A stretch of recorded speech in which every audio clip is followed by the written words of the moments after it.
करवा चौथ की कथा। बहुत समय पहले की बात है।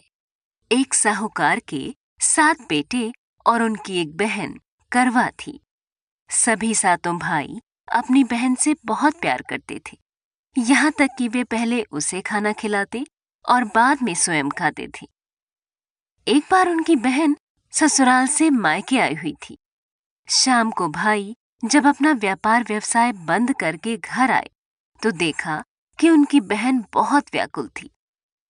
सभी भाई खाना खाने बैठे और अपनी बहन से भी खाने का आग्रह करने लगे, लेकिन बहन ने बताया कि उसका आज करवा चौथ का निर्जल व्रत है और वह खाना सिर्फ चंद्रमा को देखकर उसे अर्घ्य देकर ही खा सकती है। चूंकि चंद्रमा अभी तक नहीं निकला है, इसलिए वह भूख प्यास से व्याकुल हो उठी है। सबसे छोटे भाई से अपनी बहन की हालत देखी नहीं जाती और वह दूर पीपल के पेड़ पर एक दीपक जलाकर चलनी की ओट में रख देता है। दूर से देखने पर ऐसा प्रतीत होता है कि जैसे चतुर्थी का चांद उदित हो रहा हो। इसके बाद भाई अपनी बहन को बताता है कि चांद निकल आया है, तुम उसे अर्घ देने के बाद भोजन कर सकती हो। बहन खुशी के मारे सीढ़ियों पर चढ़कर चांद को देखती है, उसे अर्घ देकर खाना खाने बैठ जाती है।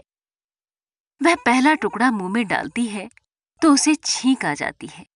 दूसरा टुकड़ा डालती है तो उसमें बाल निकल आता है और जैसे ही तीसरा टुकड़ा मुंह में डालने की कोशिश करती है तो उसके पति की मृत्यु का समाचार उसे मिलता है। वह बौखला जाती है। उसकी भाभी उसे सच्चाई से अवगत कराती है कि उसके साथ ऐसा क्यों हुआ। करवा चौथ का व्रत गलत तरीके से टूटने के कारण देवता उससे नाराज हो गए हैं और उन्होंने ऐसा किया है। सच्चाई जानने के बाद करवा निश्चय करती है कि वह अपने पति का अंतिम संस्कार नहीं होने देगी और अपने सतीत्व से उन्हें पुनर्जीवन दिलाकर रहेगी। वह पूरे 1 साल तक अपने पति के शव के पास बैठी रहती है, उसकी देखभाल करती है। उसके ऊपर उगने वाली सुईनुमा घास को वह एकत्रित करती जाती है। 1 साल बाद फिर करवा चौथ का दिन आता है। उसकी सभी भाभियां करवा चौथ का व्रत रखती हैं। जब भाभियां उससे आशीर्वाद लेने आती हैं तो वह प्रत्येक भाभी से यम सुई ले लो, प्रिय सुई दे दो, मुझे भी अपनी जैसी सुहागिन बना दो, ऐसा आग्रह करती है। लेकिन हर बार भाभी उसे अगली भाभी से आग्रह करने का कहकर चली जाती है। इस प्रकार जब छठे नंबर की भाभी आती है तो करवा उससे भी यही बात दोहराती है। ये भाभी उसे बताती है कि चूंकि सबसे छोटे भाई की वजह से उसका व्रत टूटा था, अतः उसकी पत्नी में ही शक्ति है कि वह तुम्हारे पति को दोबारा जीवित कर सकती है।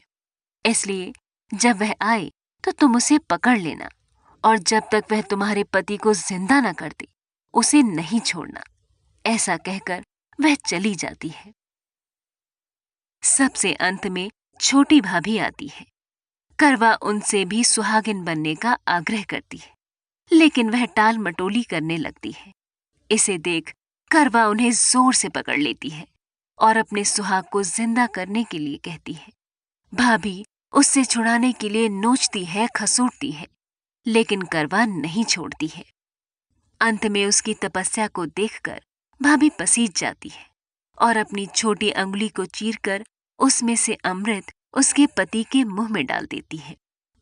करवा का पति तुरंत श्री गणेश कहता हुआ उठ बैठता है। इस प्रकार प्रभु कृपा से उसकी छोटी भाभी के माध्यम से करवा को अपना सुहाग वापस मिल जाता है।